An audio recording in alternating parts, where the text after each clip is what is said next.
मनमोहन सिंह के निधन पर कांग्रेस कार्यसमिति ने पारित किया शोक प्रस्ताव, योगदान को किया याद। पूर्व प्रधानमंत्री डॉक्टर मनमोहन सिंह के निधन पर कांग्रेस कार्यसमिति ने शनिवार को न सिर्फ एक शोक प्रस्ताव पारित कर उन्हें अपनी श्रद्धांजलि दी, बल्कि देश के विकास में उनके अहम योगदान को भी याद किया।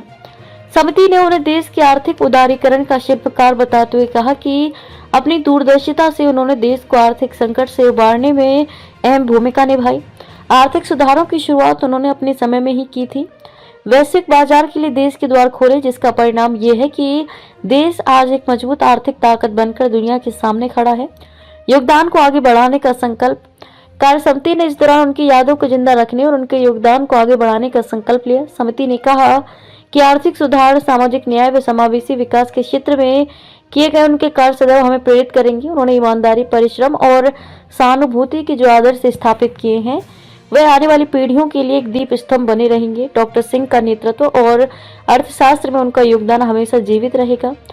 डॉक्टर सिंह कांग्रेस कार्यसमिति के भी लंबे समय तक सदस्य रहे। कार्यसमिति ने पारित अपने शोक प्रस्ताव में कहा है कि डॉक्टर मनमोहन सिंह ने 13वें प्रधानमंत्री के रूप में देश का नेतृत्व शांति, दृढ़ संकल्प व असाधारण बुद्धिमत्ता के साथ किया।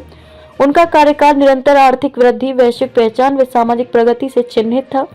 कई अहम फैसलों का जिक्र उन्होंने 2008 के वैश्विक वित्तीय संकट के दौरान देश को बचाने के लिए अहम रणनीतिक उपाय किए, जिसका असर ये था कि देश उस संकट से बचकर निकला। उनके नेतृत्व में मनरेगा, शिक्षा का अधिकार, ऐतिहासिक Bharat America civil nuclear deal, राष्ट्रीय खाद्य सुरक्षा कानून व सूचना का अधिकार जैसे कानूनों के जरिए देश को सशक्त बनाने की कोशिश की है। प्रस्ताव में कहा गया है कि राजनेता के साथ ही पूर्व प्रधानमंत्री एक सम्मानित शिक्षाविद भी थे। उनकी अर्थशास्त्र की गहरी समझ और शिक्षा के प्रति उनकी प्रतिबद्धता ने अनगिनत छात्रों, विद्वानों और नीति निर्माताओं को प्रेरित किया। शालीनता को किया याद। समिति ने उनकी विनम्रता और शालीनता को भी याद किया और कहा कि उनका व्यवहार शांत, संतुलित और हमेशा ईमानदारी से प्रेरित था। यही नहीं, किस तरह गरिमा, विनम्रता किसी उच्च पद पर बैठे व्यक्ति के चरित्र का हिस्सा हो सकती है, वे इसका बड़ा उदाहरण थे।